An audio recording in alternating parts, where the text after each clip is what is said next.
G'day everyone, how are you going there? We haven't done a few videos for a while. I've been a bit slack. There's a few I've got to do, so check back in a little while. There'll be some about vectors coming up pretty soon. I want to do systems of linear equation today with the class. Now, what this is talking about is saying that if I have three equations in this case, but it can be more, three equations in this case, can I find where they intersect? Now, let's just look at the first one here. The first column is x, second column is y, third column is z. Now, if I'm going to do that, I could write that first one as just x plus y plus z equals 6. And you remember that that is the Cartesian equation of a plane. I could also rewrite that in the vector equation format, which would be r dot 1, 1, 1 equals 6. That's also saying the same thing. Because remember, I can replace r with any point x, y, z, and if I was to dot these two things together, I would get x plus y plus z equaling 6, this one here, and hence I can write it like this. I just kind of remember that I'm going to put them in the right order, x, y, z.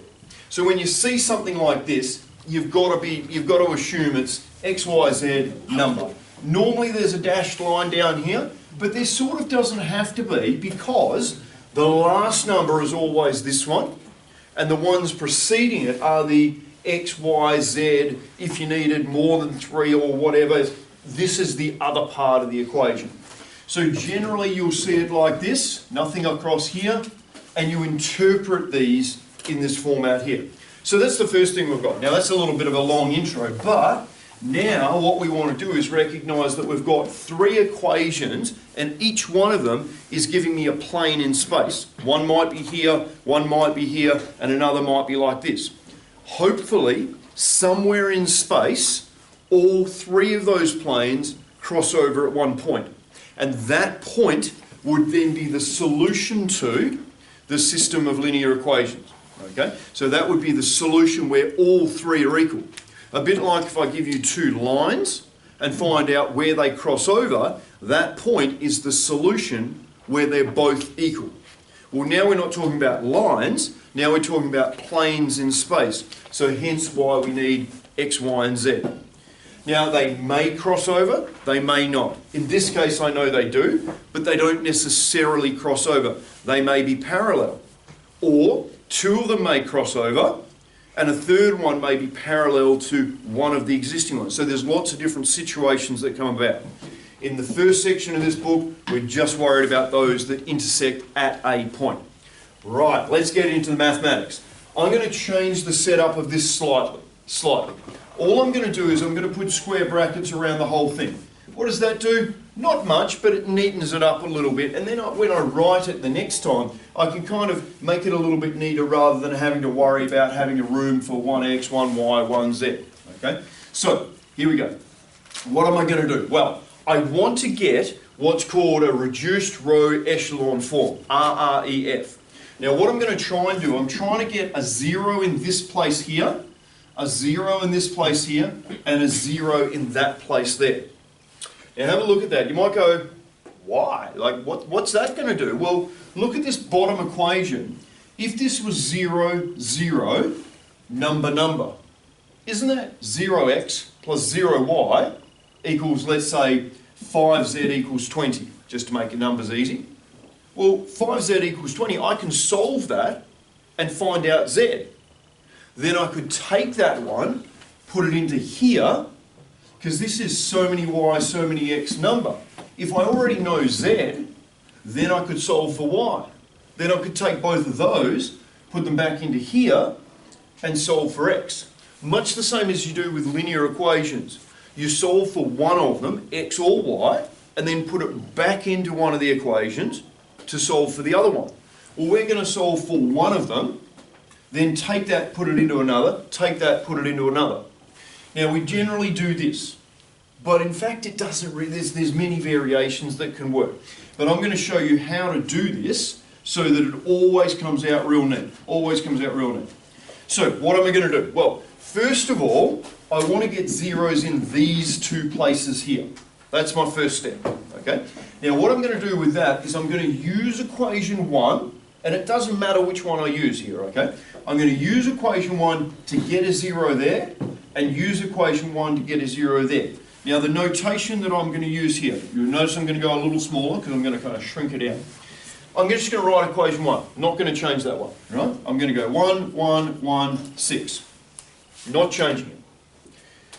Now, for equation 2, which is going to sit here, I'm going to say row 2, that is this one here, row 1, row 2, row 3, row 2 minus row 1. So I'm going to do the second row minus the first. Now, 1 minus 1, 0. 2 minus 1, 1. 4 minus 1, 3.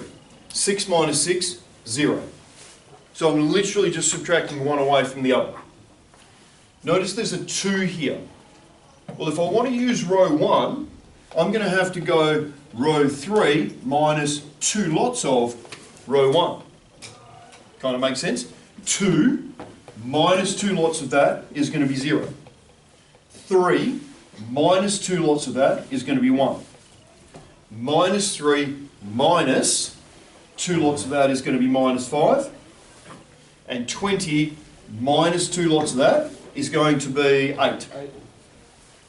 So I end up with that. Now, you notice how I've got 2 zeros already. So now I'm going to leave row 1 and leave row 2 alone. So now what I'm going to do on my next one, row 1 and row 2 are going to be the same. Just write them on down, just straight from here. Don't change them. 1, 3, 0. There we go. Now, for row 3, I'm using these two because if I do anything to row 2 and row 3, the first column is going to remain at 0. 0 minus 0, still 0. 2 lots of 0 minus 0, still 0. 0 minus 3 lots, still doesn't matter how I do the manipulation. But notice how these two are now equal. So if I do row 3 minus row 2. Now when we're writing it on there, I'm talking about the previous set. So I'm talking about this row 2 and row 3. 0 minus 0, 0.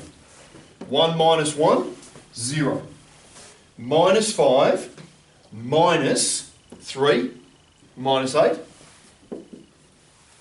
8, minus 0, 8. So I've ended up with that. You notice how I've got my little box of zeros in there? So now I can pull out of here, the first equation is going to be minus 8z equals 8, right from here. Well, therefore, z is going to be minus 1, isn't it? Now that I know z is minus 1, pull the next equation out. Is that not going to be y plus 3z equals 0? Well, I know what z is, so this is going to be minus 3. Throw it over the other side, y's got to be equal to 3, doesn't it? And once I know y and z, well, it's 1, 1, 1, so that's easy in this case. So it's 3 minus 1 is going to be 2. Throw it over the other side would become negative 2. X is going to be equal to 4. So then my unique solution for this is going to be the point 4, 3, minus 1. That is the point in space where these three planes cross over. Does that make sense? That's the point in space where plane 1, plane 2 and plane 3 cross over. And that is my solution to this matrix.